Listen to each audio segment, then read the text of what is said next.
Welcome back to Street Beat. I'm your host, Rob Stone, and One Earth Writing is a free-of-charge writing program for teens, and here to tell us more about it is the founder and CEO, Lynn Golodner. Welcome to Street Beat. Thanks for having me. So what is One Earth Writing? Tell us about it. It's a nonprofit. We're finishing our second year right now, and we aim to build confidence and empower teens in grades 7 through 12 through writing workshops, and they also get to meet kids from different races, religions, and socioeconomic origins. And the writing is the tool that we use so that they find common ground and similarities between kids who may be different from them. And what do you find students are writing about, or is it like an assignment? You pick topics? How does it work? Sure. So we have developed curricula that really help the kids to get to know one another and to get to know themselves. Because as teens, they're really building their identities, trying to figure out who they are and who they want to be. And we're hoping that they'll include in that identity a sense that they are similar to so many different kinds of people, so that we have future leaders who really understand and welcome different people. So our curricula look at things that are of interest to teens. They write about food and fashion, sports, they write about emotion, which is a big favorite. And what we end up doing is building confidence and empowering teens to become leaders and to speak out and use their voice because they know that it matters. Now, can you share, I know you said it's only been going on for a couple of years now, but maybe share some success stories so far. Sure.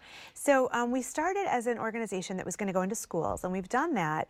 But what we ended up creating was a program called the Ambassadors, which is a program that individual teens can apply to become part of. We run a class in the fall and a class in the winter. It's free, and we provide transportation and dinner for the kids. And they have to love writing and want to be leaders. And so they come into the program. It's an 8-week program, and they have come from really all over Southeast Michigan at this point. And not only do they build confidence, but they make connections that you wouldn't believe, and they end up becoming leaders. They go back to their schools. One of our teens, who's in 8th grade, created a diversity training program for other middle schoolers. One of our high school kids is running an open mic night at MOCAD in Detroit for teens only. So they're really impacting the greater community because they feel so confident. And I think one of the most important things, too, that we talked about off camera was that writing it down with an actual, pen and paper, pencil and paper, whatever it is, this helps more than just typing it in on your phone or your iPad. Absolutely. So it activates different parts of the brain, and it really creates synergies cognitively, so that when they're writing by hand, they're immersing more in who they are and what they think, and they're building more creativity and more identity. So we make sure that pen and paper is our tool. Absolutely. And you have a new program that's being launched at the beginning of 2018, right? Can you tell us about that? Yes, it's really exciting. It's a pilot program called One Faithful World.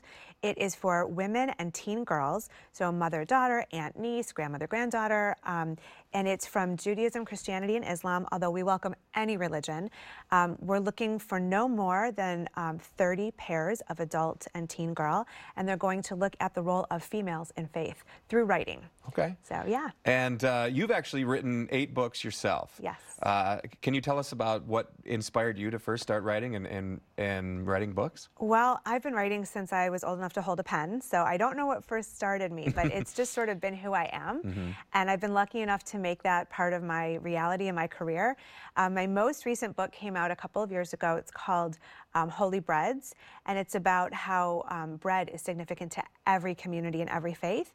So there's recipes and stories, and it's really fun to find those commonalities between all people. So books like that are pretty well received. And for some of the people out there that are interested in writing, what would you say to someone who may think, they don't know the steps it takes to write a book, publish a book?